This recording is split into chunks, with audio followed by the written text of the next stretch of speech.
মানে মই নিজৰ গাঁৱতো ইমান আপোন হ'ব পৰা নাছিলো, ইয়াতে যিমান মই আপোন হৈছিলো, ইয়াতে মই যিমান আপোন মই নিজৰ জন্ম ঠাইতে ইমান আপোন হ'ব পৰা নাই। মেদৰটাৰী ক্লাষ্টাৰৰ CRCCৰ দায়িত্বত থকা ধৰ্মেন্দ্ৰ দাস মহাশয়ৰ আজি বিদায় সভা অনুষ্ঠিত হয়। আজি অশ্ৰুসিক্ত নয়নেৰে বিদায় লয় শিক্ষকজনে। শিক্ষকজনৰ বিদায়ক লৈ মেদৰটাৰী মধ্য ইংৰাজী বিদ্যালয় প্ৰাংগণত দেখা গ'ল এক আৱেগিক পৰিৱেশ। সুদীৰ্ঘ 11 বছৰ ধৰি দক্ষিণ শালমাৰা শিক্ষাখণ্ডৰ অন্তৰ্গত মেদৰটাৰী ক্লাষ্টাৰৰ CRCCৰ দায়িত্বত থকা ধৰ্মেন্দ্ৰ দাস মহাশয়ে আজি আনুষ্ঠানিকভাৱে বিদায় গ্ৰহণ কৰে। 2012 চনত অতি দুৰ্গম অঞ্চলত নিযুক্তি লাভ কৰি 12 বছৰে ভিতৰুৱা অঞ্চলটোত শিক্ষা সেৱা আগবঢ়াই বৰ্তমান গৃহ জিলাত বদলি হোৱাত আৱেগিক হৈ পৰে শিক্ষকজনে। অতি ভিতৰুৱা অঞ্চলটোত শিক্ষকতা কৰি নিজকে গৌৰৱ অনুভৱ কৰিছে CRCC ধৰ্মেন্দ্ৰ দাসে।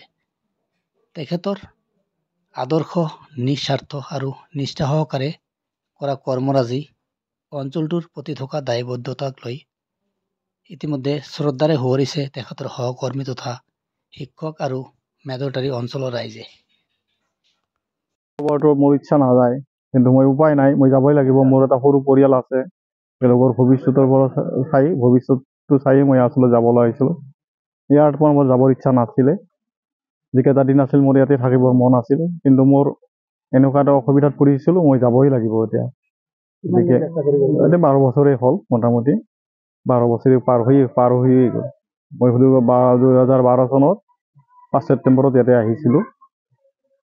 5 তাৰিখে জইন কৰিছিলোঁ, 4 তাৰিখে আহিছিলোঁ আচলতে মই।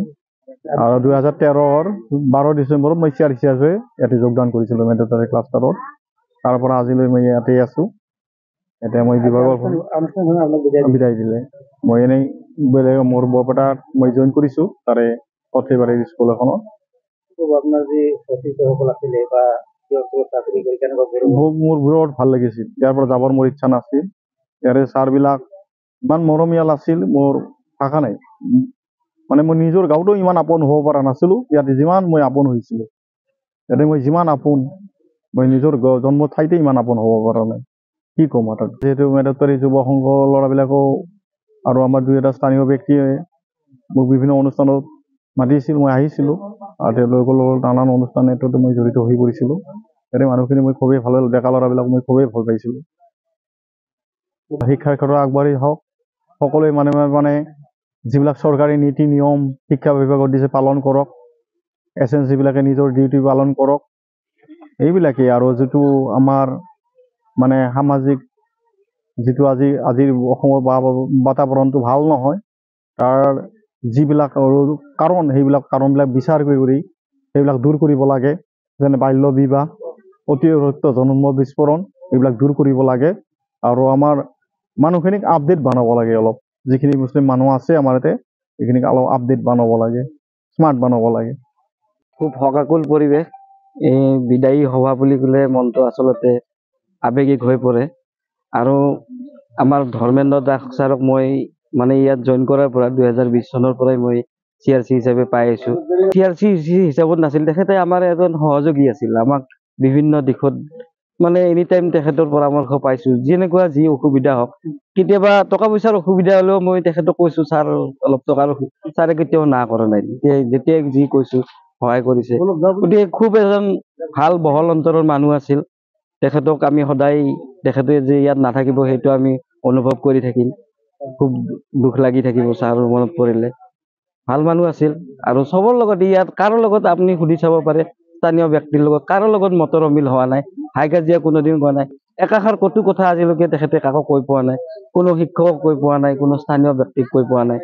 তেওঁ সকলোকে, আৰু তেখেতৰ আচলতে সকলোৰে মৰমৰ CRCC ছাৰ বুলি তেখেতৰ নামটো বহুতে নাজানে। তেখেত আমাৰ এই অঞ্চলৰ এই সকলোৰে মৰমৰ CRCC ছাৰ আছিল। গতিকে তেখেতৰ অভাৱ অনুভৱ আমি সদায় কৰি যাম। আৰু শেষত মই ক'ব খুজো, ছাৰৰ মানে শাৰীৰিক অৱস্থা সদায় সুস্থ হৈ থাকক, তেখেতে দীৰ্ঘায়ু হওক, এইখিনিয়ে কামনা কৰিছোঁ। বিদায় লোৱাত বহুত কষ্ট পাইছোঁ, কিন্তু তেওঁ আমাৰ ইয়াত যে আছিল বহুত পৰামৰ্শ দিছিল। যেনেকুৱা গাৰ্জিয়ান মিটিঙত তেওঁ বহুত মানে বাল্য বিবাহ শিক্ষা এইবিলাক লৈ বহুত পৰামৰ্শ দিছিল। তেওঁ যে গুচি গ'ল, আমাৰ এজন মানে কিবা এটা বস্তু হেৰুৱালো আমি, এইটো পূৰণ কৰাৰ বহুত সময় লাগিব, কিন্তু তেওঁ যি আমাৰ পৰামৰ্শ দি গ'ল সেইখিনি লৈ আমি চলিম বুলি আমি আশাবাদী। আনুষ্ঠানিকভাৱে আমি সময়ৰ নাটনিৰ হ'লেও আমি তাক আনুষ্ঠানিকভাৱে বিদায় দিলোঁ। তেওঁৰ ঘৰৰ ওচৰতে, 40 কিলোমিটাৰ বোলে দূৰ হ'ব।